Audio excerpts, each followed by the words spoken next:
Chetayi na sokam Banuri dinonenwa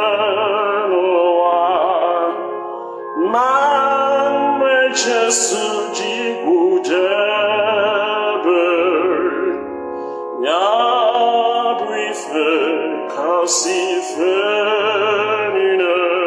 Jesun Chetayi na sokam Jesun Chetayi na sokam Jesun Chetayi na sokam Jesun Chetayi na sokam Jesun Chetayi na sokam Jesun Chetayi na sokam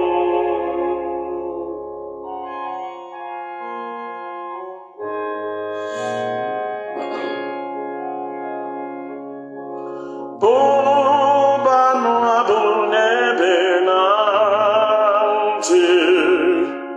Onye kulu ya nenya nore Kentu ibilo gana sono Kafa Jesu wange chuku Jesun Chetayi na sokam Jesun Chetayi na sokam Jesun Chetayi na sokam Jesun Chetayi na sokam Jesun Chetayi na sokam Jesun Chetayi na sokam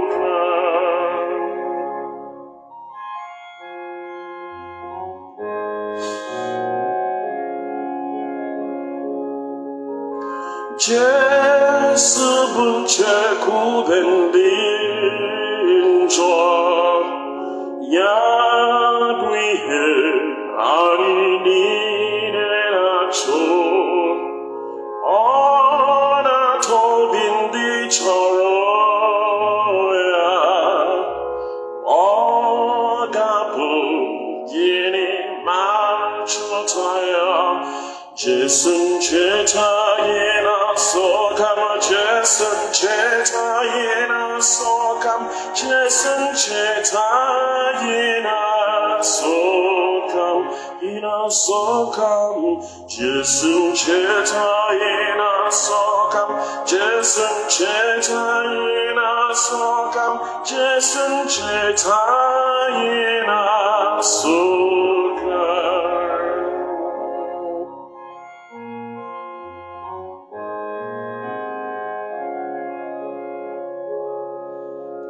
Onu enwere ike ikwupụta ọma ekwe ide n'akwụkwọ n'ọnwụ anyị ka anyị ji mata ihe bụ ịhụ Jesu n'anya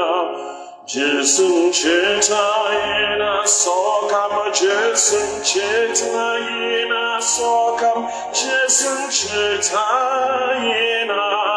sokam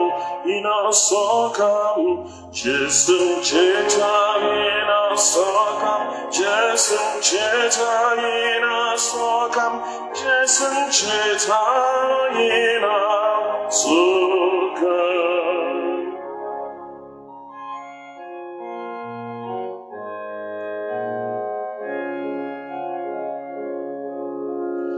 Jesu bụ aṅụrị anyị,